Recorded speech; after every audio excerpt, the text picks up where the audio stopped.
اس ماہ مبارکہ کے اندر جناب نبی کریم صلی اللہ علیہ وسلم کی اس امت کی طرف بعثت ہوئی۔ اسی نسبت اور مناسبت سے ماہ ربیع الاول کے اندر حضور اکرم صلی اللہ علیہ وسلم کی سیرت عام دنوں کی نسبت زیادہ اس کا ذکر خیر کیا جاتا ہے، بلکہ اسے منایا جاتا ہے۔ حالانکہ کچھ چیزیں ایسی ہوتی ہیں جن کا عمل کے ساتھ تعلق ہوتا ہے، منانے کے ساتھ نہیں ہوتا۔ اب اگر ہم 5 وقت نماز منانا شروع کر دیں اور نماز پڑھیں نا تو فرض ادا نہیں۔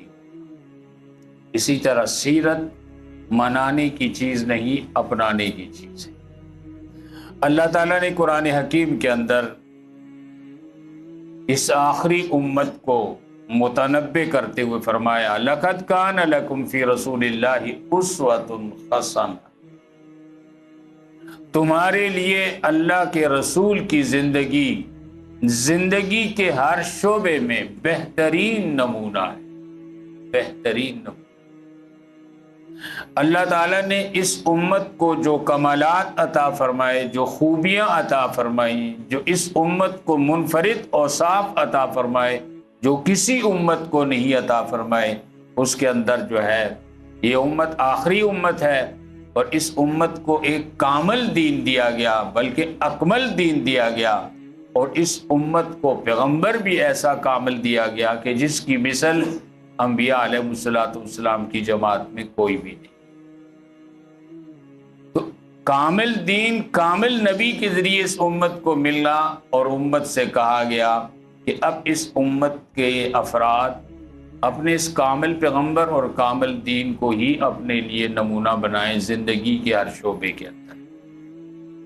تو بندہ مومن کے لیے، مسلمانوں کے لیے ہماری پوری زندگی، ہمارا اٹھنا بیٹھنا، چلنا پھرنا، کھانا پینا، سونا جاگنا، ہمارے لین دین، ہمارے معاملات، معیشت، معاشرت، اقتصاد، عدالت، حکومت کیسی ہونی چاہیے جیسے ہمارے پیغمبر صلی اللہ علیہ وسلم کی تھی۔ اس لیے میں نے بھی مناسب سمجھا کہ میں نے ذرا ترتیب سے ہٹ کر شورا میں ہمارا درس چل رہا ہے، ماہ ربیع الاول کی نسبت سے سیرت کے اوپر کچھ انشاءاللہ مختلف عنوانات کے اوپر بات ہوگی۔ آج کی اس نشست میں تمہیدی طور پر ایک بات آپ کے سامنے عرض کرنا چاہتا ہوں۔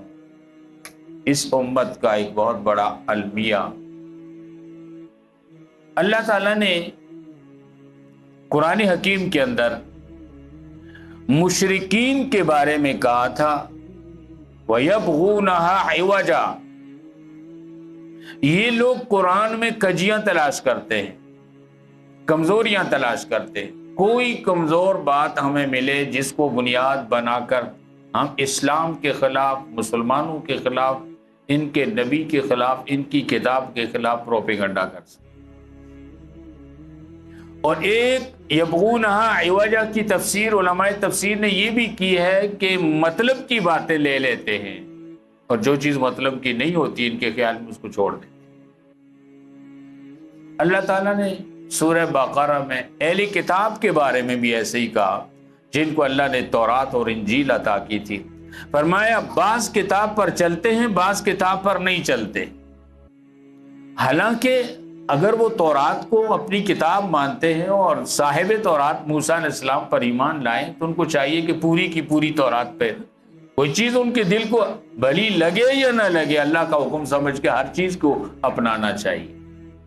اور اللہ تعالیٰ نے اس امت کو، مسلمانوں کو بھی حکم دیا یا ایھا الذین آمنوا ادخلوا فی السلم کافہ، اے ایمان والو پورے کے پورے اسلام میں داخل ہو جاؤ۔